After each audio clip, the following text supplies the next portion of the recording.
गुरु का बख्शिया फतेह का नारा करिए बुलंद।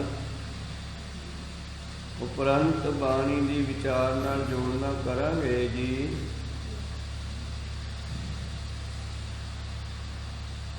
गज के आखिए वाहिगुरू जी का खालसा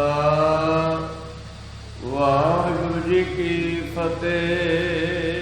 सतनाम श्री वाहिगुरू साहिब जी। श्री राग महला पहला। गुर ते निर्मल जानिए निर्मल देह शरीर।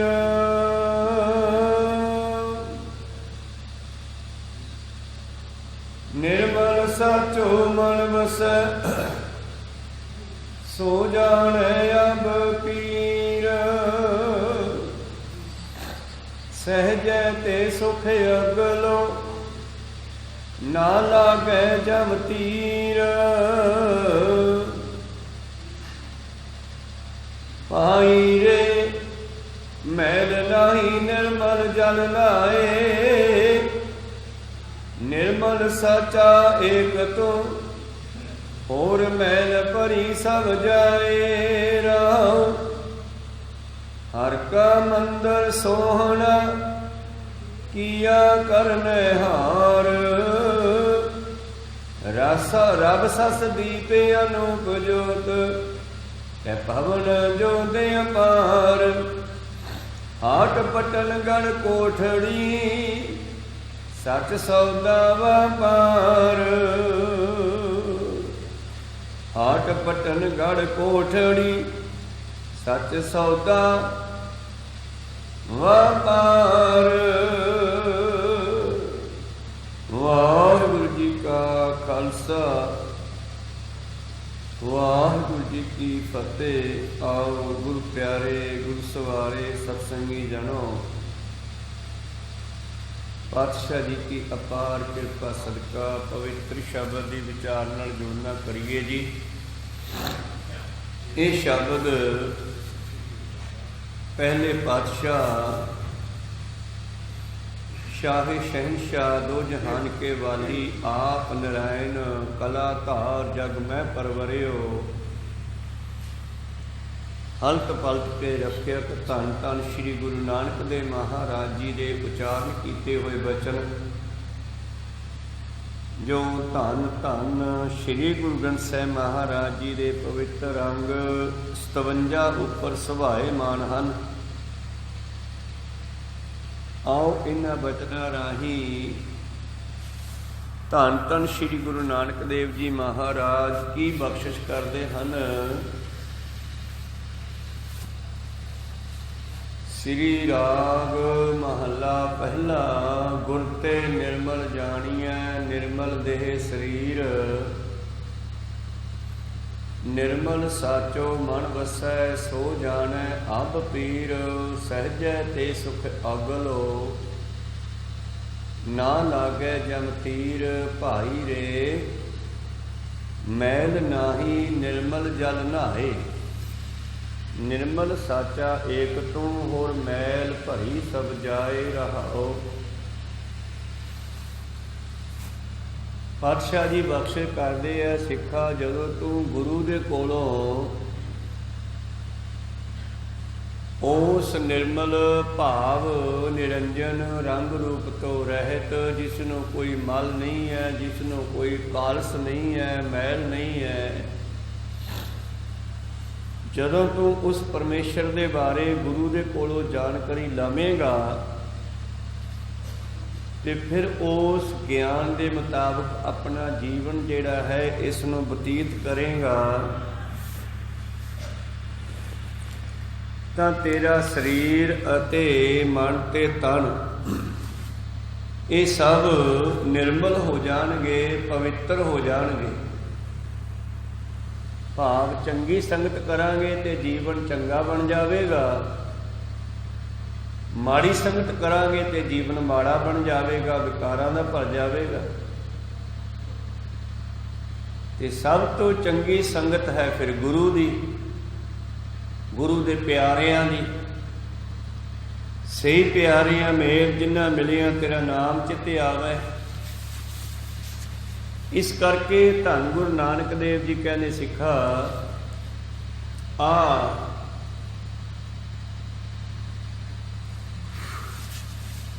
ਗੁਰੂ ਦੀ ਸੰਗਤ ਨਾਲ ਜੁੜਨਾ ਕਰ।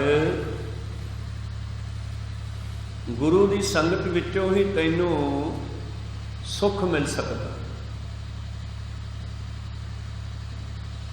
ਜਿਸ ਤਰ੍ਹਾਂ ਕਿਸੇ ਮਨੁੱਖ ਨੂੰ ਇਸ਼ਨਾਨ ਕਰਕੇ ਸ਼ਾਂਤੀ ਆ ਜਾਂਦੀ ਹੈ, ਗਰਮੀਆਂ ਦੇ ਵਿੱਚ ਠੰਡੇ ਜਲ ਵਿੱਚ ਇਸ਼ਨਾਨ ਕਰਿਆ ਸੁੱਖ ਮਿਲਦਾ, ਸਰਦੀਆਂ ਵਿੱਚ ਗਰਮ ਜਲ ਨਾਲ ਇਸ਼ਨਾਨ ਕਰਿਆ ਸੁੱਖ ਮਿਲਦਾ, ਸਰੀਰ ਤੋਂ ਮੈਲਾਂ ਲੱਥ ਜਾਂਦੀਆਂ। ਉਸੇ ਤਰ੍ਹਾਂ ਹੀ ਸਤਸੰਗ ਵਿੱਚ ਆ ਕੇ ਆਤਮਕ ਇਸ਼ਨਾਨ ਹੁੰਦਾ। ਭਰੀਐ ਮਤ ਪਾਪਾਂ ਕੈ ਸੰਗੋ ਧੋਪੈ ਨਾਵੈ ਕੈ ਰੰਗ। ਜਦੋਂ ਗੁਰੂ ਦੇ ਕੋਲੋਂ ਸਿੱਖਿਆ ਲੈ ਕੇ ਅਸੀਂ ਇਹ ਸਿੱਖਿਆ ਦੇ ਨਾਲ ਜੁੜ ਕਰਕੇ ਪਰਮੇਸ਼ਰ ਦੀ ਭਗਤੀ ਕਰਦੇ ਹਾਂ, ਪਰਮੇਸ਼ਰ ਨਾਲ ਜੁੜਦੇ ਹਾਂ, ਤਾਂ ਜੀਵਨ ਦੇ ਵਿੱਚ ਸ਼ਾਂਤੀ ਆਉਂਦੀ ਹੈ, ਸੁੱਖ ਮਿਲਦਾ।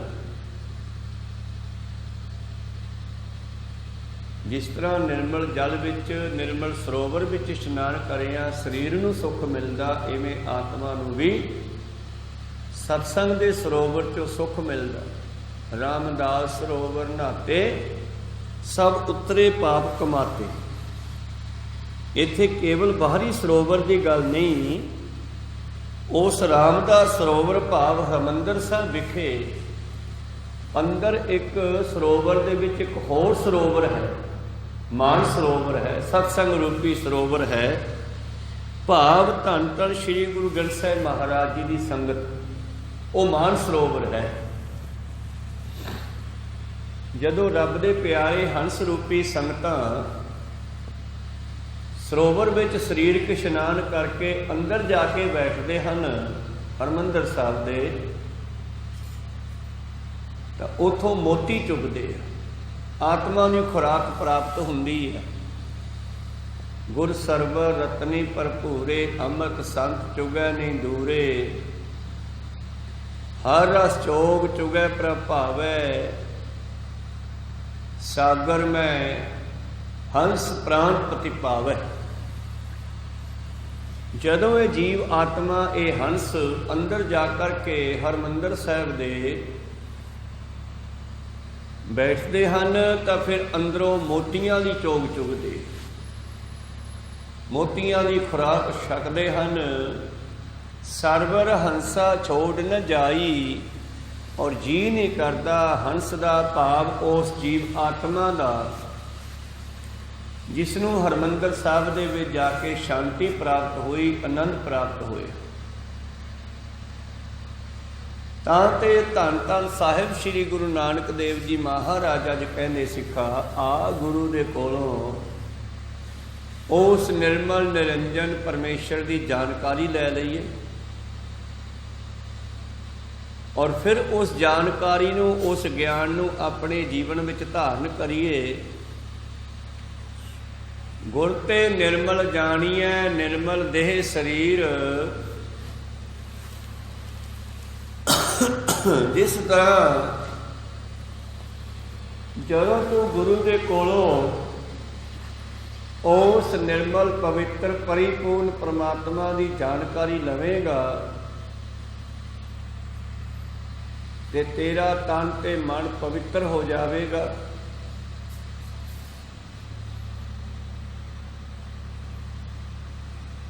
ਦੇਹ ਪਵਿੱਤਰ ਹੋ ਜਾਵੇਗੀ, ਸਰੀਰ ਪਵਿੱਤਰ ਹੋ ਜਾਵੇਗਾ, ਸਰੀਰ ਦੇ ਇੰਦਰੀ ਵੀ ਪਵਿੱਤਰ ਹੋਣੇ ਸ਼ੁਰੂ ਹੋ ਜਾਣਗੇ। ਨਿਰਮਲ ਸਾਚੋ ਮਨ ਵਸੈ। ਜਦੋਂ ਉਹ ਪਰਿਪੂਰਨ ਪਰਮੇਸ਼ਰ ਪਰਮਾਤਮਾ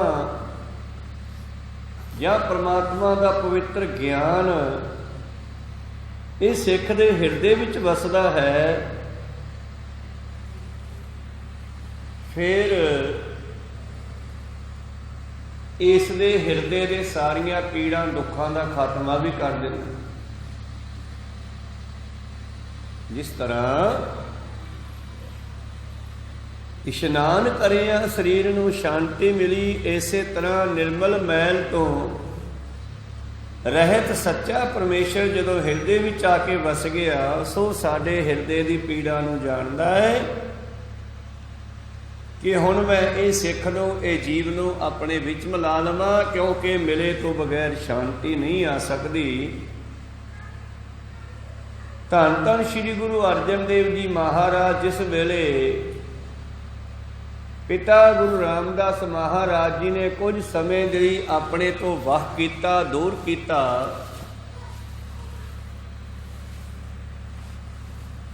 ਤਾਏ ਦੇ ਪੁੱਤਰ ਦੇ ਵਿਆਹ ਵਿੱਚ ਰਾਮਦਾਸ ਪਾਤਸ਼ਾਹ ਜੀ ਨੇ ਗੁਰੂ ਅਰਜਨ ਦੇਵ ਜੀ ਨੂੰ ਭੇਜਣਾ ਕੀਤਾ ਬਹਾਨੇ ਦੇ ਨਾਲ।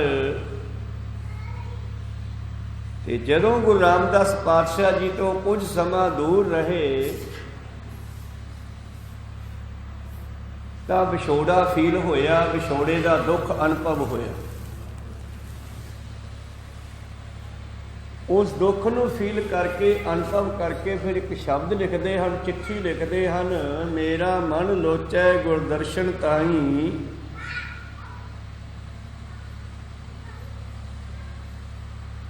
ਹੇ ਮਾਲਕਾ ਮੈਨੂੰ ਹੁਣ ਤੇਰੇ ਦਰਸ਼ਨਾਂ ਦੀ ਇੱਛਾ ਹੈ। ਕਮਾਲ ਹੋ ਗਈ, ਇੰਨਾ ਲੰਮਾ ਸਮਾਂ ਮੈਂ ਵਿਛੜ ਕੇ ਇੱਥੇ ਦੁਖੀ ਹੋ ਰਿਹਾ, ਮੈਂ ਤਾਂ ਤੈਥੋਂ ਇਹ ਘੜੀ ਵੀ ਪਾਸੇ ਨਹੀਂ ਸੀ ਜਾਣਾ ਚਾਹੁੰਦਾ। ਇਹ ਘੜੀ ਨਾ ਮਿਲਤੇ ਤਾਂ ਕਲਯੁਗ ਹੋਤਾ, ਹੁਣ ਕਦ ਮਿਲੀ ਹੈ ਪ੍ਰਿਯ ਤੁਧ ਭਗਵੰਤਾ। ਮੋਹ ਰਹਿਣ ਨਾ ਬਿਹਾਵੈ, ਨੀਂਦ ਨਾ ਆਵੈ, ਬਿਨ ਦੇਖੇ ਗੁਰਦਰਬਾਰੇ ਜੀਓ। ਸਤਿਗੁਰੂ ਅਰਜਨ ਦੇਵ ਜੀ ਚਿੱਠੀਆਂ ਲਿਖਦੇ ਹਨ,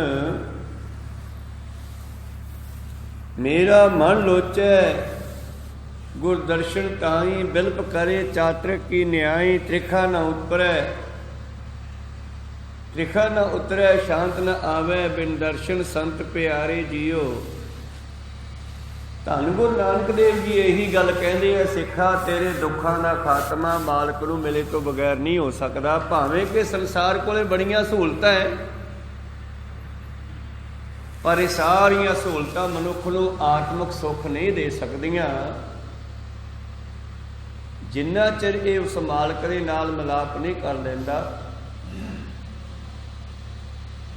ਗੁਰ ਤੇ ਨਿਰਮਲ ਜਾਣੀਐ ਨਿਰਮਲ ਦੇਹ ਸਰੀਰ, ਤੇ ਜਦੋਂ ਮਾਲਕ ਦੇ ਨਾਲ ਮਿਲਾਪ ਹੋ ਗਿਆ, ਨਿਰਮਲ ਸਾਚੋ ਮਨ ਵਸੈ, ਸੋ ਜਾਣੈ ਅਬ ਪੀਰ। ਫਿਰ ਉਹ ਮਾਲਕ ਸਾਡੇ ਹਿਰਦੇ ਵਿੱਚ ਵਸਦਾ ਹੈ ਔਰ ਇਸ ਆਤਮਾ ਨੂੰ ਆਪਣੇ ਵਿੱਚ ਮਿਲਾ ਲੈਂਦਾ ਹੈ। ਸਾਡੇ ਹਿਰਦੇ ਦੀ ਪੀੜਾ ਨੂੰ ਕੇਵਲ ਤੇ ਕੇਵਲ ਸਾਡਾ ਮਾਲਕ ਹੀ ਜਾਣਦਾ ਹੈ। ਸਹਿਜੈ ਤੇ ਸੁਖ ਅਗਲੋ, ਨਾ ਲਾਗੈ ਜਮ ਤੀਰ। ਫਿਰ ਸਹਿਜ ਅਵਸਥਾ ਪ੍ਰਾਪਤ ਹੁੰਦੀ ਹੈ। ਸਹਿਜ ਅਵਸਥਾ ਵਿੱਚ ਸੁਖ ਅਗਲਾ, ਅਗਲੇ ਦਾ ਭਾਵ ਇੱਥੇ ਬਹੁਤ ਸਾਰਾ ਸੁੱਖ ਮਿਲਦਾ ਹੈ, ਆਤਮਿਕ ਸੁੱਖ ਮਿਲਦਾ ਹੈ। ਪਿੱਛੇ ਕੱਲ ਕਹਿ ਰਹੇ ਸੀ, ਬਿਨ ਵਖਰ ਦੁੱਖ ਅਗਲਾ।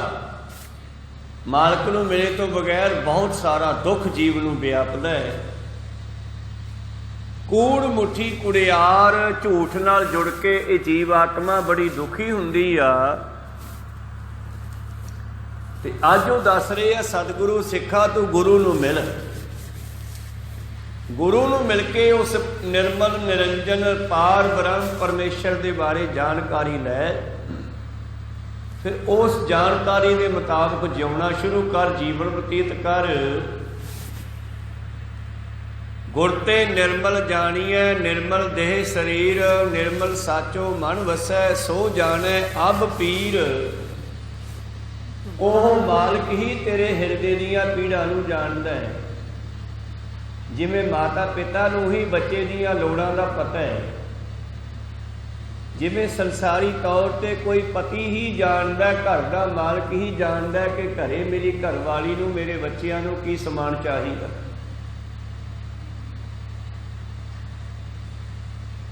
इस तरह इदों भी ज़्यादा वो परिपूर्ण परमेश्वर परमात्मा जानदा है कि मेरे नाम जपण वालियां नूं की चाहिदा, इस संसार नूं की चाहिदा। भावें सारे संसार नूं भी चलाउंदा है, पर जिहड़ियां रूहां उहदा नाम जपदियां उहनां दा तां खास ख्याल रखदा।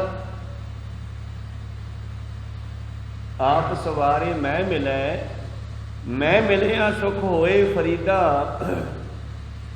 जे तू मेरा होए रहे सब जग तेरा होए। जे तू मेरा हो जावे सारी दुनिया तेरी बना दियाँगा। इस करके मेरे प्रीतम जी कहते जदों वो मालक दे नाल सिखा तू जुड़ेगा, निर्मल साचो मन वसै, वो मालक तेरे हिरदे विच आके वस गया। सो जाने अब पीर, वो तेरे हिरदे की पीड़ा नूं जानदा है, उसनूं दूर करके तैनूं सहज अवस्था देवेगा, आत्मक सुख देवेगा। फिर वो सुख दे वर्गा दुनिया च कोई सुख नहीं। जिन्हां नूं सुख समझदे आ वो थोड़े समय दे है, पर छिन भंगर है। जदों सुख आउंदा बंदा खुश हुंदा, पर जदों वो सुख जांदा मनुख दे कोलों फिर दुखी कर जांदा, पहला नालों भी ज़्यादा दुखी कर जांदा। जिवें जद कोई बच्चा जन्म नहीं लिया सी ते माँ प्यो नूं बड़ा फिकर सीगा, साडे पुत्तर नहीं होया, साडे धी नहीं हुई, साडे बच्चा हो जावे। जद बच्चा होया तो बड़ी खुशी हुई, फुले नहीं समाते, साडे पुत्तर हो गया, साडे बच्चा हो गया, आदि आदि। और जे बच्चा गलत निकल जाए फिर उही माँ प्यो कहते हैं इदू तो ना ही जमदा। जो बच्चा जन्म लैके थोड़े समय के बाद शरीर छड्ड जावे, मर जावे, फिर भी सत्थर ते बैठण वाले कहते हैं भाई ये तो रब ना ही दिंदा जे आई ले जाना सी। भाव जिहड़ा सुख प्राप्त होया सी उहदे जमण दा, उहदे जाण दा दुख उदों 10 गुना वड्डा होया मनुख नूं, गो सतनाम सी। इस तरह ही जिहड़ा आत्मक सुख गुरु ने देना तैनूं ज्ञान दे के, उस ज्ञान दे नाल जिहड़ा सुख मिलना है उहदे वर्गा सुख तैनूं दुनिया चों नहीं लभना। सहजै ते सुख अगलो ना लागे जम तीर, अगलो वड्डा सुख, बहुत वड्डा सुख। इत्थों तक के संसार दे विच तां तेरा जीवन सुखी हो ही जाना है, दरगाह दे विच भी जमां दे तीर तैनूं नहीं लग सकणगे। भाव तैनूं जम भी दुख नहीं दे सकणगे, एडा वड्डा सुख मिलेगा। सहजै ते सुख अगलो ना लागै जम तीर, भाई रे मैल नाही निर्मल जल नहाए। आप पवित्र पानी विच, पवित्र जल विच इशनान करिए। हुण इत्थे केवल ते केवल बाहरी पानी की गल नहीं हो रही। पानी का जिहड़ा स्रोत है कित्थों पैदा होया पता? पानी हवा चों बनिया। को सतनाम सिंह, परमेश्वर तो हवा पैदा हुई, हवा ठंडी होके पानी बनिया। इसे हवा तो शब्द भी बने है, ताते ये शब्द ये ज्ञान भी पवित्र जल का रूप है सूक्ष्मता विच। ये जिहड़ी हवा वग रही आ परमेश्वर तो पैदा हुई आ, ये हवा ही तो ठंडा होके पानी बन रहा है। आ देखो पोह दे महीने च हवा कितनी ठंडी हो गई, ते धुंध बन के, कक्कर बन के, पानी बन के डिग रही है थल्ले नूं। पानी इसे तो बन रहा है, मतलब शब्द जिहड़ा है ये भी पानी का पहला स्वरूप है। ज्ञान जिहड़ा है ये पानी का पहला स्वरूप है। उस तो पहला ये हवा परमेश्वर दे विच सी। प्रीतम जी कहते साचे ते पवना भया, पवना ते जल होए, जल ते त्रै भवन साजिया, घट घट जोत समोए। ਜਿੱਥੇ ਹਵਾ ਬਣ ਕੇ, ਹਵਾ ਤੋਂ ਪਾਣੀ ਬਣ ਕੇ ਸਾਡੇ ਸਰੀਰ ਦਾ ਇਸ਼ਨਾਨ ਕਰਾਉਂਦੀ ਹੈ, ਇਹੀ ਹਵਾ ਸ਼ਬਦ ਬਣ ਕੇ ਸਾਡੀ ਮੱਤ ਨੂੰ ਸਾਫ਼ ਵੀ ਕਰਦੀ ਹੈ। ਭਰੀਐ ਹੱਥ ਪੈਰ ਤਨ ਦੇਹ, ਪਾਣੀ ਧੋਤਾ ਉਤਰ ਸਖੇ। ਹੱਥ ਪੈਰ ਗੰਦੇ ਹੋ ਜਾਣ, ਪਾਣੀ ਨਾਲ ਧੋਤਿਆਂ ਸਾਫ਼ ਹੋ ਜਾਂਦੇ ਐ। ਮੋਤ ਪਲੀਤੀ ਕੱਪੜ ਹੋਏ, ਕੱਪੜੇ ਗੰਦੇ ਹੋ ਜਾਣ, ਦੇ ਸਾਬੂਨ ਲਈਆ ਉਹ ਧੋਏ, ਸਾਬਣ ਤੇ ਪਾਣੀ ਨਾਲ ਸਾਫ਼ ਹੋ ਜਾਂਦੇ ਆ। ਭਰੀਐ ਮਤ ਪਾਪਾਂ ਕੈ ਸੰਗ, ਫਿਰ ਹੁਣ ਦਿਮਾਗ ਦੇ ਵਿੱਚ ਪਾਣੀ ਤਾਂ ਪੈਂਦਾ ਨਹੀਂ, ਜੇ ਪਾਣੀ ਪੈ ਗਿਆ ਤੇ ਸਰੀਰ ਖਰਾਬ ਹੋ ਜਾਣਾ। ਉਹਨੂੰ ਕਹਿੰਦੇ ਆ ਪਾਣੀ ਪੈ ਗਿਆ ਭਾਈ ਤੇਰੇ ਸਿਰ 'ਚ, ਤਾਂ ਤੇਰੇ ਪੇਟ 'ਚ ਪਾਣੀ ਭਰ ਗਿਆ। ਇੱਥੇ ਇਹ ਪਾਣੀ ਸੂਖਮ ਹੋ ਕੇ ਕੰਮ ਕਰੇਗਾ, ਹਵਾ ਬਣ ਕੇ, ਸ਼ਬਦ ਬਣ ਕੇ। ਭਰੀਐ ਮਤ ਪਾਪਾਂ ਕੈ ਸੰਗ, ਉਹ ਧੋਪੈ ਨਾਵੈ ਕੇ ਰੰਗ। ਉਸ ਨੂੰ ਨਾਮ ਦੇ ਨਾਲ ਧੋਤਾ ਜਾ ਸਕਦਾ। ਤਾਂ ਤੇ ਸਿੱਖਾ ਆ ਗੁਰ ਤੇ ਨਿਰਮਲ ਜਾਣੀਐ। ਗੁਰੂ ਦੇ ਕੋਲੋਂ ਉਸ ਨਿਰਮਲ ਨਿਰਵੈਰ ਨਿਰੰਕਾਰ ਦੀ ਜਾਣਕਾਰੀ ਲਈਏ। ਨਿਰਮਲ ਦੇਹ ਸਰੀਰ, ਜਿਹਦੇ ਨਾਲ ਤੇਰਾ ਦੇਹ, ਤੇਰਾ ਸਰੀਰ ਪਵਿੱਤਰ ਹੋ ਜਾਵੇ। ਨਿਰਮਲ ਸਾਚੋ ਮਨ ਵਸੈ, ਜਦੋਂ ਤੇਰੇ ਹਿਰਦੇ ਵਿੱਚ, ਮਨ ਵਿੱਚ ਉਸ ਸੱਚੇ ਨੇ ਵਾਸਾ ਕਰ ਲਿਆ, ਫਿਰ ਤੇਰੀ ਆਤਮਾ ਵਿੱਚ ਬੈਠ ਕੇ ਤੇਰੇ ਦੁੱਖਾਂ ਦਾ ਖਾਤਮਾ ਕਰੇਗਾ। ਘਰ ਵਿੱਚ ਬੈਠ ਕੇ ਜਦੋਂ ਮਾਲਕ ਘਰੇ ਆ ਗਿਆ ਤੇ ਫਿਰ ਕੀ ਹੁੰਦਾ ਭਲਾ?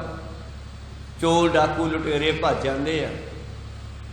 ਤੇ ਪ੍ਰੀਤਮ ਜੀ ਕਹਿੰਦੇ ਉੱਠ ਵੰਜੋ ਕਿਲ ਵਿਖੋ, ਕਰਤਾ ਘਰ ਆਇਆ, ਪਾਪੋ ਭੱਜ ਜੋ ਮੇਰਾ ਮਾਲਕ ਆ ਗਿਆ। ਹੁਣ ਤੁਸੀਂ ਇਸ ਹਿਰਦੇ ਵਿੱਚ ਖੜ ਨਹੀਂ ਸਕਦੇ। ਧੰਨ ਧੰਨ ਸ੍ਰੀ ਗੁਰੂ ਗੋਬਿੰਦ ਸਿੰਘ ਜੀ ਮਹਾਰਾਜ ਕਵੀਆਂ ਦਾ ਬੜਾ ਸਤਿਕਾਰ ਕਰਦੇ ਆ, ਬੜਾ ਪਿਆਰ ਦਿੰਦੇ ਆ, ਔਰ ਕਵੀ ਕਵਿਤਾਵਾਂ ਸੁਣਾਉਂਦੇ ਆ। ਪਾਤਸ਼ਾਹ ਬਹੁਤ ਸਾਰੀ ਮਾਇਆ ਦਿੰਦੇ ਆ, ਕਵੀ ਬੜੇ ਖੁਸ਼ ਹੁੰਦੇ ਆ। ਇੱਕ ਘਰੋਂ ਗਰੀਬੀ ਦਾ ਮਾਰਿਆ ਕਵੀ, ਉਹ ਵੀ ਕੋਈ 2-4 ਸ਼ਬਦ ਲਿਖ ਕੇ ਕਵਿਤਾ ਬਣਾ ਕੇ ਪਾਤਸ਼ਾਹ ਦੀ ਹਜ਼ੂਰੀ 'ਚ ਆ ਗਿਆ। ਰੋਜ਼ ਹੀ ਆਉਂਦਾ, ਇਹਨੂੰ ਹਲੇ ਸਮਾਂ ਨਹੀਂ ਮਿਲ ਰਿਹਾ। ਤੇ ਅੱਜ ਮੇਰੇ ਪ੍ਰੀਤਮ ਨੇ ਕੀ ਕੀਤਾ? ਕਹਿੰਦੇ ਲੈ ਵੀ ਸਿੱਖਾ, ਅੱਜ ਤੂੰ ਕਵਿਤਾ ਸੁਣਾ। ਉਹ ਕਵੀ ਵਿਚਾਰਾ ਗਰੀਬੀ ਦਾ ਮਾਰਿਆ, ਭੁੱਖ ਦਾ ਮਾਰਿਆ, ਸਰੀਰ ਵੀ ਪਤਲਾ ਜਾ ਉਸਦਾ। ਤੇ ਪਾਤਸ਼ਾਹ ਨੇ ਹੁਕਮ ਦਿੱਤਾ ਵੀ ਸਿੱਖਾ ਤੂੰ ਸੁਣਾ ਕੀ ਲਿਖ ਕੇ ਲਿਆਇਆ। ਉਹ ਕਵੀ ਖੜਾ ਹੋ ਗਿਆ ਬੜਾ ਖੁਸ਼, ਔਰ ਖੜਾ ਹੋ ਕੇ ਦੀਵਾਨ ਦੇ ਵਿੱਚ ਡੰਡ ਕੱਢਣ ਲੱਗਿਆ। ਡੰਡ ਬੈਠਕਾ, ਜਿਵੇਂ ਕੋਈ ਤਕੜਾਈ ਕਰਨ ਵਾਸਤੇ ਸਰੀਰ ਦੀ ਕਸਰਤ ਵਰਜਿਸ਼ ਕਰਦਾ ਹੈ, ਡੰਡ ਬੈਠਕਾ ਕੱਢਣ ਲੱਗਿਆ। ਕੁਝ ਡੰਡ ਬੈਠਕਾ ਕੱਢ ਕੇ ਫਿਰ ਮੁੱਕੇ ਏਦਾਂ ਹਵਾ ਵਿੱਚ ਚਲਾਉਣ ਲੱਗਿਆ ਜਿਵੇਂ ਕਿਸੇ ਨੂੰ ਮਾਰ ਰਿਹਾ ਹੋਵੇ। ਉਹ ਸਾਰੇ ਕਵੀ ਵੇਖ ਕੇ ਹੈਰਾਨ ਹੋ ਗਏ ਵੀ ਤੈਨੂੰ ਸੁਣਾਉਣ ਨੂੰ ਕਿਹਾ ਤੇ ਤੂੰ ਆਹ ਕੀ ਕਰਨ ਲੱਗ ਪਿਆ। ਉਹ ਕਹਿੰਦੇ ਉਹ ਤੈਨੂੰ ਬਾਬਾ ਜੀ ਨੇ ਸੁਣਾਉਣ ਨੂੰ ਕਿਹਾ, ਤੂੰ ਕਵਿਤਾ ਸੁਣਾ। ਕਹਿੰਦੇ ਠਹਿਰੋ ਠਹਿਰੋ। ਉਹ ਕਵੀ ਕਹਿੰਦਾ ਠਹਿਰੋ, ਪਹਿਲਾਂ ਮੈਂ ਇਹਨਾਂ ਦੁਸ਼ਮਣਾਂ ਨੂੰ ਭਜਾ ਦਿਆਂ ਜਿਹੜੇ ਮੈਨੂੰ ਖੜਾ ਨਹੀਂ ਸੀ ਹੋਣ ਦਿੰਦੇ। ਕਹੋ ਸਤਨਾਮ, ਖੜੇ ਹੋਣ ਦੇ ਕਈ ਢੰਗ ਨੇ। ਖੜਾ ਹੋਣਾ, ਗਰੀਬੀ ਚੋਂ 4 ਪੈਸੇ ਆ ਜਾਣ ਬੰਦਾ ਖੜਾ ਹੋ ਗਿਆ। ਉਦਾਂ ਵੀ ਧਰਤੀ ਤੋਂ ਖੜਾ ਹੋਣਾ, ਗਰੀਬੀ 'ਚ ਕਿੱਥੇ ਉੱਠਿਆ ਜਾਂਦੇ ਬੰਦੇ ਤੋਂ ਉੱਚਾ। ਕਵੀ ਕਹਿੰਦੇ ਕੁਝ ਸੁਣਾ। ਕਹਿੰਦੇ ਠਹਿਰੋ, ਪਹਿਲਾਂ 2 ਹੱਥ ਇਸ ਗਰੀਬੀ ਨਾਲ ਕਰਨਾ, ਕੰਗਾਲੀ ਨਾਲ ਕਰਨਾ ਜਿਹਨੇ ਅੱਜ ਤੱਕ ਮੈਨੂੰ ਖੜਾ ਨਹੀਂ ਹੋਣ ਦਿੱਤਾ। ਔਰ ਅੱਜ ਮੈਨੂੰ ਦੱਸ ਦਿਆਂ ਕਿ ਅੱਜ ਮੇਰੇ ਤੇ ਗੁਰੂ ਗੋਬਿੰਦ ਸਿੰਘ ਜੀ ਦੀ ਨਜ਼ਰ ਪੈ ਗਈ ਆ। ਹੁਣ ਤੈਨੂੰ ਭੱਜਣਾ ਪੈਣਾ, ਹੁਣ ਤੂੰ ਰਹਿ ਨਹੀਂ ਸਕਦੀ ਮੇਰੇ ਘਰ ਵਿੱਚ, ਕਿਉਂਕਿ ਅੱਜ ਪਾਤਸ਼ਾਹ ਨੇ ਇਸ ਨੂੰ ਦਇਆ ਦੇ ਘਰ 'ਚ ਆ ਕੇ ਪਤਾ ਨਹੀਂ ਕਿਤਨਾ ਇਨਾਮ ਦੇ ਦੇਣਾ। ਉਹ ਇਨਾਮ ਕੋਈ ਅੱਖਰਾਂ ਕਰਕੇ ਨਹੀਂ ਸੀ ਦਿੰਦੇ, ਉਹ ਤਾਂ ਬਸ ਸਿੱਖਾਂ ਤੇ ਪਿਆਰ ਲਟਾਉਂਦੇ ਸੀ। ਕੋ ਸਤਨਾਮ ਸੀ। और ਉਹਦੇ ਇਹ ਬਚਨ ਸੁਣ ਕੇ ਸਾਰੇ ਕਵੀ ਵੀ ਖੁਸ਼ ਹੋਏ ਤੇ ਗੁਰੂ ਸਾਹਿਬ ਵੀ ਬਹੁਤ ਖੁਸ਼ ਹੋਏ।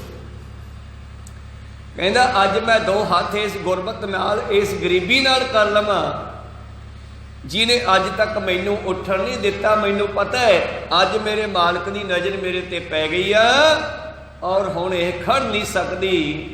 ਇਉਂ ਦੋ ਹੱਥ ਕਰਕੇ ਹਵਾ ਦੇ ਵਿੱਚ ਹੀ ਆਪਣੇ ਭਾਵਨਾ ਦੇ ਨਾਲ, ਗਰੀਬੀ ਦੇ ਨਾਲ ਫਿਰ ਉਹਨੇ ਕਵਿਤਾ ਸੁਣਾਈ ਤੇ ਗੁਰੂ ਸਾਹਿਬ ਨੇ ਉਸ ਨੂੰ ਖਜ਼ਾਨੇ 'ਚੋਂ ਇੰਨੀ ਮਾਇਆ ਦੇ ਦਿੱਤੀ ਕਿ ਉਹਦੀ ਗਰੀਬੀ ਦੂਰ ਕਰ ਦਿੱਤੀ। ਕਹੋ ਸਤਿਨਾਮ ਸ੍ਰੀ। ਐਸੇ ਮੇਰੇ ਪ੍ਰੀਤਮ ਹੈ ਸਿੱਖਾ, ਆ ਤੂੰ ਵੀ ਗੁਰੂ ਦੇ ਨਾਲ ਜੁੜ। ਤੈਨੂੰ ਗੁਰੂ ਉਹ ਆਤਮਿਕ ਸੁੱਖ ਦੇ ਦੇਵੇਗਾ ਕਿ ਤੈਨੂੰ ਜਮਾਂ ਦੇ ਦੁੱਖ ਵੀ ਨਹੀਂ ਵਿਆਪ ਸਕਣਗੇ, ਜਮਾਂ ਦੇ ਤੀਰ ਵੀ ਨਹੀਂ ਲੱਗਣਗੇ, ਤੇਰੀ ਗਰੀਬੀ ਕੰਗਾਲੀ ਵੀ ਕੱਟੀ ਜਾ ਸਕਦੀ ਆ। ਸਹਿਜੈ ਤੇ ਸੁਖ ਅਗਲੋ, ਨਾ ਲਾਗੈ ਜਮ ਤੀਰ ਭਾਈ ਰੇ।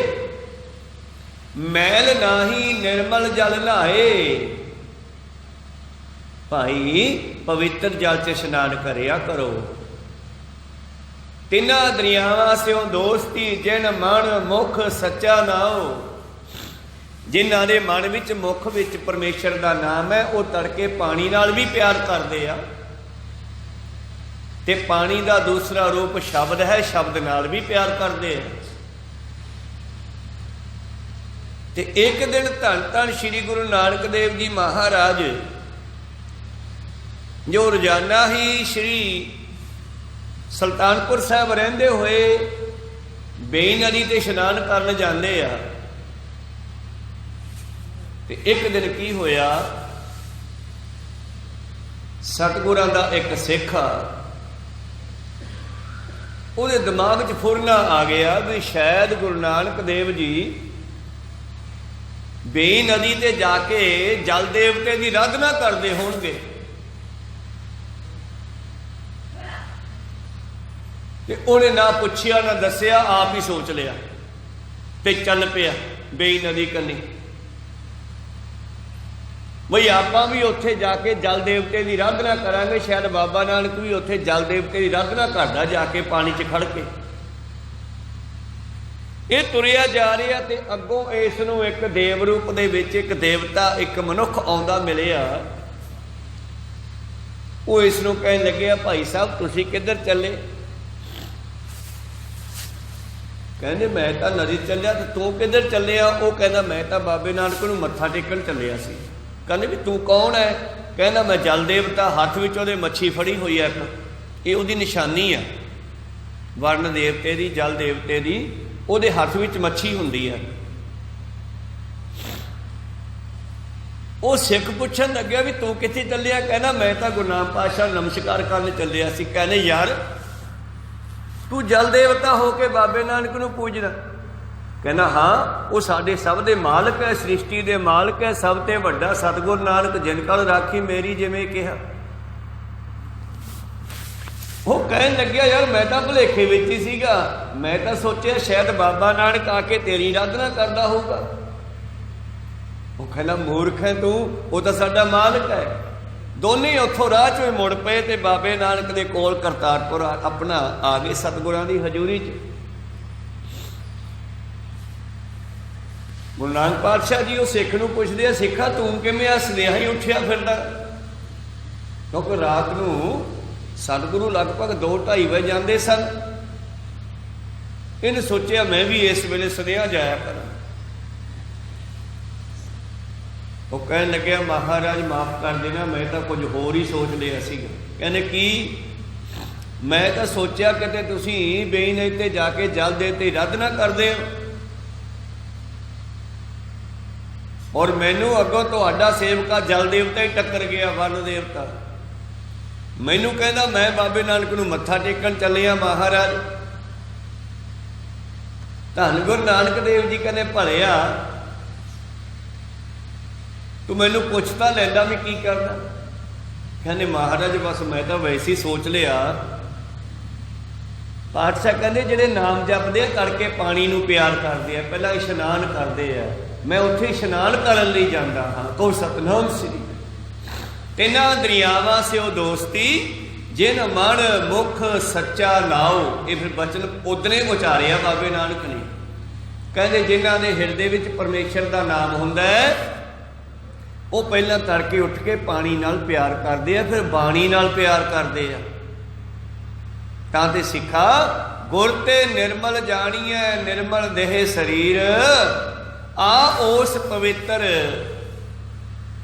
ਪਰਮੇਸ਼ਰ ਦੀ ਜਾਣਕਾਰੀ ਲਈਏ। ਨਿਰਮਲ ਮਲ ਰਹਿਤ, ਨਿਰੰਜਨ ਕਾਲਸ ਰਹਿਤ, ਨਿਰਭਉ ਡਰ ਰਹਿਤ, ਨਿਰਵੈਰ ਦੁਸ਼ਮਣੀ ਰਹਿਤ।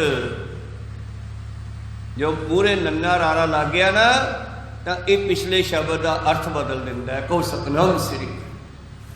ਇਸ ਕਰਕੇ ਆਓ ਉਸ ਨਿਰਮਲ ਪਰਮੇਸ਼ਰ ਦੀ ਜਾਣਕਾਰੀ ਲਈਏ, ਜਿਸ ਦੇ ਨਾਲ ਤੇਰਾ ਜੀਵਨ ਸਫਲਾ ਹੋ ਜਾਵੇਗਾ।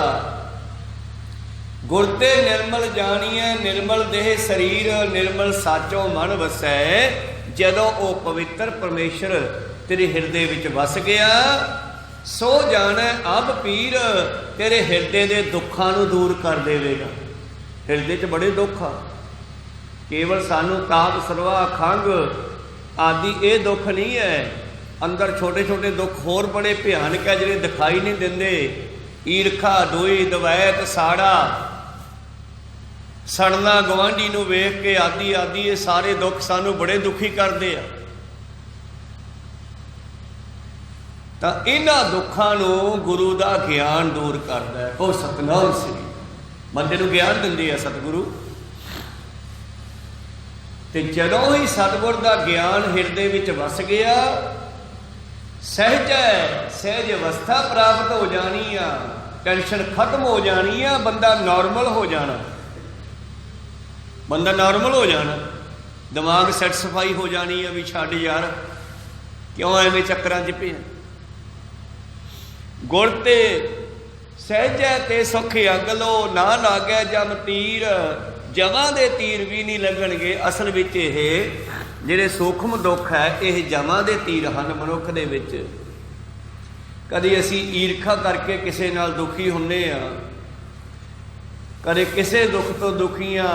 ਮੈਂ ਮੁੰਡਾ ਪਾਲਿਆ ਸੀ, ਮੁੰਡਾ ਮੇਰਾ ਖਿਆਲ ਨਹੀਂ ਕਰਦਾਗਾ, ਕੀ ਪਤਾ ਪਿਛਲੇ ਲੈਣੇ ਦੇਣੇ ਹਿਸਾਬ ਕਿਤਾਬ ਕਰੀ ਜਾਂਦਾ ਹੋਵੇ ਬਰਾਬਰ। ਰੱਖੋ ਸਤਿਨਾਮ ਸ੍ਰੀ।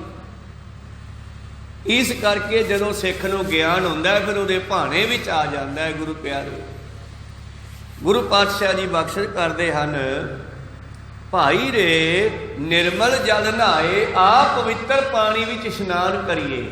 ਉਹ ਪਾਣੀ ਕਿਹੜਾ ਹੈ? ਰਾਮਦਾਸ ਸਰੋਵਰ ਨਹਾਤੇ, ਸਭ ਉਤਰੇ ਪਾਪ ਕਮਾਤੇ। ਕਰ ਇਸ਼ਨਾਨ ਗ੍ਰਹਿ ਆਏ, ਆਨੰਦ ਮੰਗਲ ਸੁਖ ਪਾਏ। ਸੰਤੋ ਰਾਮਦਾਸ ਸਰੋਵਰ ਨੀਕਾ, ਜੋ ਨਹਾਵੇ ਸੋ। ਇਸ ਤਰ੍ਹਾਂ ਗੁਰੂ ਪਿਆਰਿਓ, ਜਿਹੜਾ ਇਸ ਰਾਮਦਾਸ ਸਰੋਵਰ ਵਿੱਚ ਇਸ਼ਨਾਨ ਕਰ ਲਵੇ, ਇਹ ਰਾਮਦਾਸ ਸਰੋਵਰ ਕੇਵਲ ਹਰਿਮੰਦਰ ਸਾਹਿਬ ਦੇ ਬਾਹਰੀ ਜਲ ਦੇ ਸਰੋਵਰ ਨੂੰ ਨਹੀਂ ਕਹਿੰਦੇ। ਹਰਿਮੰਦਰ ਸਾਹਿਬ ਦੇ ਵਿੱਚ ਵੀ ਇੱਕ ਸਰੋਵਰ ਹੈ, ਜਿੱਥੇ ਭਰੀਐ ਮਤ ਪਾਪਾਂ ਕੈ ਸੰਗ ਉਹ ਧੋਪੈ ਨਾਵੇ ਕੇ ਰੰਗ। ਇੱਕ ਉਹ ਸਾਡੇ ਸਾਹਮਣੇ ਸਰੋਵਰ ਹੈ ਹਾਜੀ ਰਤਨ ਦਾ, ਇੱਕ ਆ ਦਰਬਾਰ ਦੇ ਵਿੱਚ ਸਰੋਵਰ ਆ, ਜਿੱਥੇ ਸਾਡੀ ਮਤ ਦੀ ਸਫਾਈ ਹੋਣੀ ਆ। ਕਹੋ ਸਤਿਨਾਮ ਸ੍ਰੀ। ਸਹਿਜੈ ਤੇ ਸੁਖ ਅਗਲੋ, ਨਾ ਲਾਗੈ ਜਮ ਤੀਰ। ਭਾਈ ਰੇ ਮੈਲ ਨਾਹੀ ਨਿਰਮਲ ਜਲ ਨਹਾਏ। ਆ ਸਿੱਖਾ, ਇਹਨਾਂ ਮੈਲਾਂ ਤੋਂ ਬਚਣ ਦੇ ਲਈ ਆਪਾਂ ਪਵਿੱਤਰ ਜਲ ਵਿੱਚ ਇਸ਼ਨਾਨ ਕਰੀਏ। ਨਿਰਮਲ ਸਾਚਾ ਏਕ ਤੋਂ, ਹੋਰ ਮੈਲ ਭਰੀ ਸਭ ਜਾਏ। ਤੇ ਉਹ ਨਿਰਮਲ ਜਲ ਕਿਹੜਾ ਹੈ? ਵਾਹਿਗੁਰੂ ਵਾਹਿਗੁਰੂ ਵਾਹਿਗੁਰੂ ਵਾਹਿਗੁਰੂ। ਇਹ ਪਰਮੇਸ਼ਰ ਦਾ ਨਾਮ ਹੈ ਜਿਹੜਾ, ਇਹ ਨਿਰਮਲ ਜਲ ਹੈ, ਸਿਮਰਨ ਪਰਮੇਸ਼ਰ ਦਾ। ਜਿਨ੍ਹਾਂ ਨੇ ਇਹਦੇ ਨਾਲ ਇਸ਼ਨਾਨ ਕਰ ਲਿਆ, ਭਾਈ ਰੇ ਮੈਲ ਨਾਹੀ ਨਿਰਮਲ ਜਲ ਨਹਾਏ। ਜਿਨ੍ਹਾਂ ਨੇ ਇਹਦੇ ਨਾਲ ਨਹਾਉਣਾ ਕੀਤਾ, ਉਹਨਾਂ ਦੀ ਬੁੱਧੀ ਬਦਲ ਗਈ, ਬੁੱਧ ਬਦਲੀ, ਸਿੱਧ ਪਾਈ, ਦਮਤ ਬਦਲ ਗਈ। ਜਿਹੜੀ ਮਨਮਤ ਸੀ ਉਹ ਗੁਰਮਤ ਬਣ ਗਈ, ਉਸ ਦੇ ਭਾਣੇ ਵਿੱਚ ਆ ਗਿਆ। ਜੋ ਉਹ ਕਰਦਾ ਹੁਣ ਠੀਕ ਕਰਦਾ ਹੈ। ਅਸਲ 'ਚ ਮੈਨੂੰ ਅਕਲ ਨਹੀਂ ਸੀ ਪਹਿਲਾਂ, ਮੈਂ ਐਵੇਂ ਲਾਂਭੇ ਦੇਈ ਜਾਂਦਾ ਸੀਗਾ। ਹੁਣ ਪਤਾ ਲੱਗਿਆ ਵੀ ਨਹੀਂ, मित्र कदे अपने मित्र का बुरा नहीं सोचता। मेरा गुरु परमेश्वर तो मेरा मित्र है, तो सतनाम वो कदे मेरा माड़ा थोड़े सोचेगा। इस करके प्रीतम जी कहते भाई रे निर्मल जल नहाए, निर्मल साचा एक तू। बस केवल ते केवल जीव आत्मा निर्मल है, परमात्मा निर्मल है। और आत्मा नूं परमात्मा नाल मिलाउणा ही साडा जरूरी फर्ज है। जिस तरह राजा होवे, गरीब होवे, अमीर होवे, कोई भी होवे, जिवें लड़की नूं विआहना हरेक दा फर्ज है। जिहदे घर भी बच्ची पैदा हो गई, माँ प्यो का फर्ज है। ना तो राजा घरे रख सकता, ना गरीब रख सकता। को दोनों लड़की ब्याह के भेजनी पैंदी है, ये फर्ज है ना। इस तरह एक होर फर्ज है जीव आत्मा नूं परमात्मा नाल मिलाउणा, ये भी साडा फर्ज है। ये फर्ज भी सानू पूरा करना चाहिए गुरु वाले बन के। जिवें लड़की नूं विआहण वास्ते लड़का लभदे आ, विचोले नूं पुछदे आ, घर लभदे आ, फिर लड़की नूं ब्याह के तोड़ दिंदे आ, कहने आ जी साडा फर्ज पूरा होया।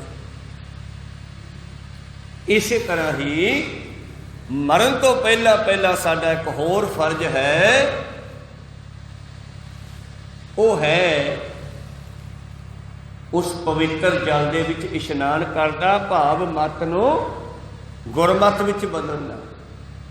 भरीए मत पापां कै संग धोपै, नावै कै रंग। भाई रे निर्मल जल नहाए, निर्मल दीप अनूप जोत। निर्मल साचा एक तो होर मैल भरी सब जाए। केवल ते केवल परमेश्वर, परमेश्वर का नाम निर्मल है, गुरु की बाणी निर्मल है। और ये संगत करके साडे असीं भी निर्मल हो जावांगे। गुरबाणी की करदी है, गुरबाणी की करदी है। जिस तरह एक दिन सतगुरु गोबिंद सिंह महाराज जी नूं कोई परमेश्वर का प्यारा दो खंभ दे गया, ब्रह्म ज्ञानी कोई गुरमुख, ते संगतां ने कहा महाराज बाणी की करदी आ, सानू बाणी दे अर्थ समझ नहीं आउंदे, पर फिर भी बाणी साडा किवें उद्धार करदी आ, थोड़ा दसना करो। कहंदे इस तरह, आओ दसीए। आलम सिंह, हाँ महाराज, आ मेरे कोले दो खंभ हन, ये दो तीरां दे पिछे फिट करवा। दो तीरां दी कानी पाड़ के थल्लियों दोने खंभ उन्हां च फिट करती, उतों धागा लपेट के उन्होंने कस दिते, बन दिते। और उस तो बाद वो तीर दोने पातशाह नूं देते, ते पातशाह जी आ गए जंगल दे विच, बाहर खुले थां विच। और सिखां नूं कहंदे लो सिखो, अगे तुसीं मेरे तीर लभ लिआउणे हो, आ मेरे तीर लभ के लिआए, निगाह रखियो। संगतां दे वेखदियां होइयां पातशाह ने तीर आकाशां वल छड़ दिते। और देखते रहे सिख भी किधर गए, डिगदे आ हुण, डिगदे आ हुण, डिगदे आ, डिगे ही नहीं। को सतनाम सी वारी वारी करके तहां छड़ते, दोने मुड़ के आए नहीं। सिख कहने मारा तीर तो मुड़ के नहीं आएगे, ये डिगे ही नहीं, कारण किधर चले गए। पातशाह कहने यही तहानू दसना सी गुरबाणी किवें करदी आ, गुरबाणी की करदी आ, किवें उद्धार करदी आ।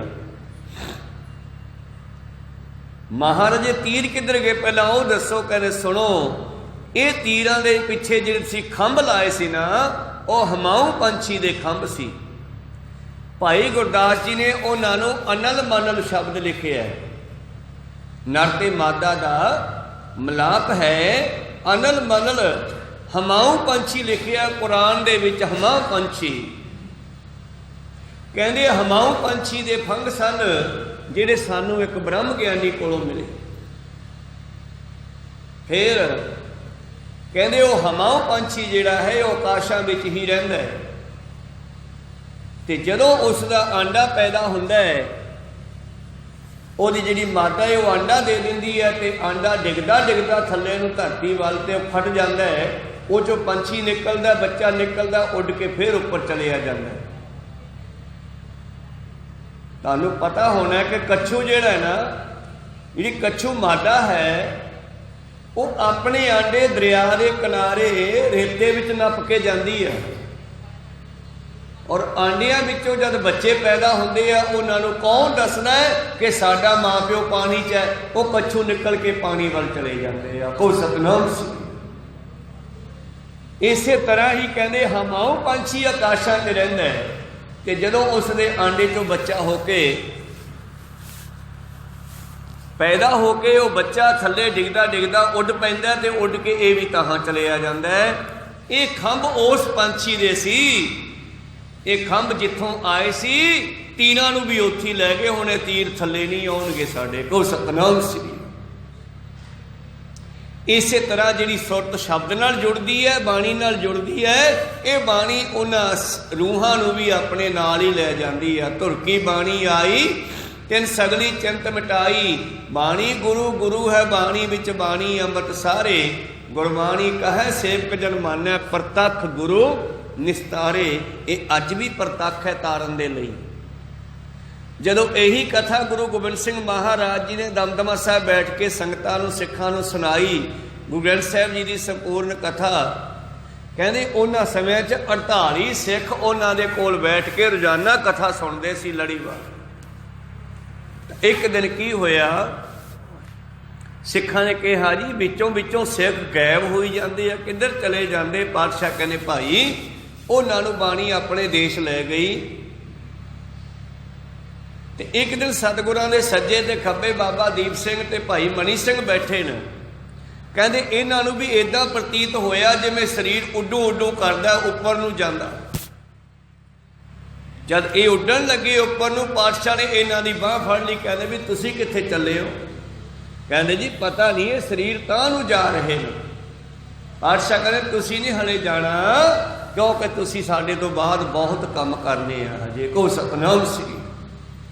तो इस करके गुरु प्यारे हो, ये बाणी की करती है कि जिथों ये बाणी आई है, जे कोई गुरु वाला बन के ये नाल जुड़ जावे हिरदा करके, ते बाणी उस रूह नूं अपने देश लै जाती है। उन्होंने जमा दे तीर नहीं लगते भाई रे, मैल नाही निर्मल जल नहाए, निर्मल साचा एक तो होर मैल भरी सब जाए। केवल ते केवल गुरु निर्मल है, परमेश्वर निर्मल है, गुरु की बाणी निर्मल है। बाहो बाहो बाणी निरंकार है, ते जेवड़ अवर न कोय। होर सारे धनिया विच विषय विकारां दी मैल भरी हुई है। संसार विच एक परमेश्वर का नाम निर्मल है। जे इहदे नाल जुड़ जाइए साडियां सारियां मैलां लै सकदियां। रहाओ हर का मंदिर सोहना किया करने हार। कहते वेखो परमेश्वर ने कुदरत जिहड़ी है ये हरि ने आपदा घर बनाया। सारी सृष्टि ये हरि का घर है। हर मंदिर हर का मंदिर सोहना किया करने हार। रब सस दीप अनूप जोत। इहदे विच दो सूरज चंद्रमा तारे आदि ये जोतां फिट कीतियां। त्रिभवन जोत अपार तिन्ना लोकां दे विच। हाट पट्टन गढ़ कोठड़ी सच सौदा व्यापार। इहदे विच हट्टियां बाजार कोठड़ियां दुकानां किले आदि बनाने कीते जिन्हां विच दुनिया व्यापार करदी आ।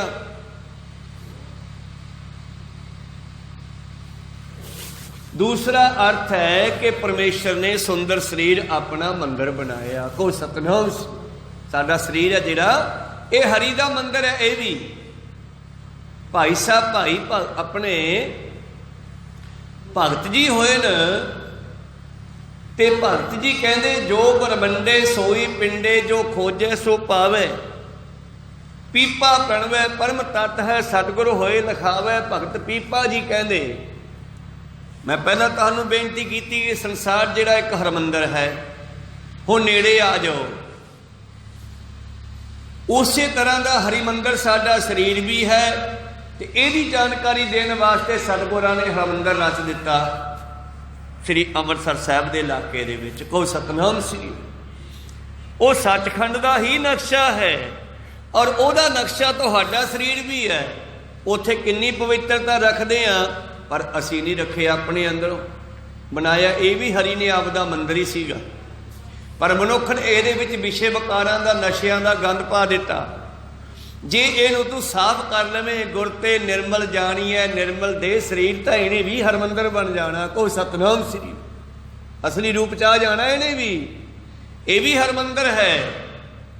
और ये विच की है, दो सूरज चंद्रमा सज्जी ते खब्बी अख, ये सूरज चंद्रमा शरीर दे विच, और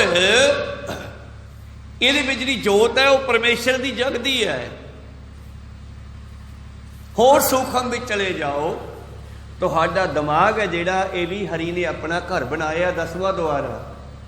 ये जिहड़ी जोत है वह ज्ञान दी है। कोई सतनाम श्री ते पावन जोत अपार हाट पट्टनगढ़ कोठड़ी।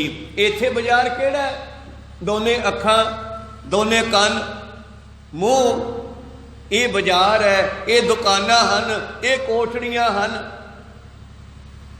शरीर भी पूरे संसार वर्गा, कला कला शरीर। हाट पट्टनगढ़ कोठड़ी सच सौदा व्यापार, ये भी सौदा हो रहा है पर झूठ का हो रहा है। हले जिदे सच का सौदा होने लग्या उहदे ये भी सुखी हो जाना। कूड़ दे सौदे वाले दुखी होए। बिन राशि व्यापारियां, पिछले शब्द च पढ़िया सी आपां, बिन राशि व्यापारिया तके कुंडा चार, मूल न बुझे अपना वस्त्र ही करवार। बिन वखर दुख अगला कूड़ मुठी कुड़ियार। झूठ का सौदा करने वाले दुखी है ते सच का सौदा करने वाले सहजे ते सुख अगलो, ना लागे जम तीर। हाट पट्टनगढ़ कोठड़ी सच सौदा व्यापार। इस करके जिन्हां ने इन्हां इंद्रियां राही सच्चा व्यापार किया। इस श्रवणों मेरियो सच है सुनने नो पठाए। ये नेत्रो मेरियो हटो मैं जो तरी हर बिना वर्ण देखो कोई। ये रसना तू अनरस राच रही तेरी प्यास न जाए। प्यास न जाए होत किता जिचर हर रस पल्ले ना पाए। नाम जपिया कर तेरी प्यास खत्म हो जाए कर। ये सी अज दे कुछ पदियां दी विचार, दो पदियां दी विचार आपां सरवण कीती। रहंदे पदियां दी शब्द दी विचार फिर सरवण करांगे। बोलदियां ने का अखर बाद काट हो जाते। गुरु कृपा करन अपने चरणों नाल जोड़ के सानू ऐसा ज्ञान बख्शिश करन कि साडियां इंद्रियां साडा मन वो सच का व्यापार कर सके। आओ विचारा इत्थे रोकदे आ। गुरु पातशाह कृपा करन अपने चरणों नाल जोड़ के रखन। बुलाओ फतेह पाओ फतेह।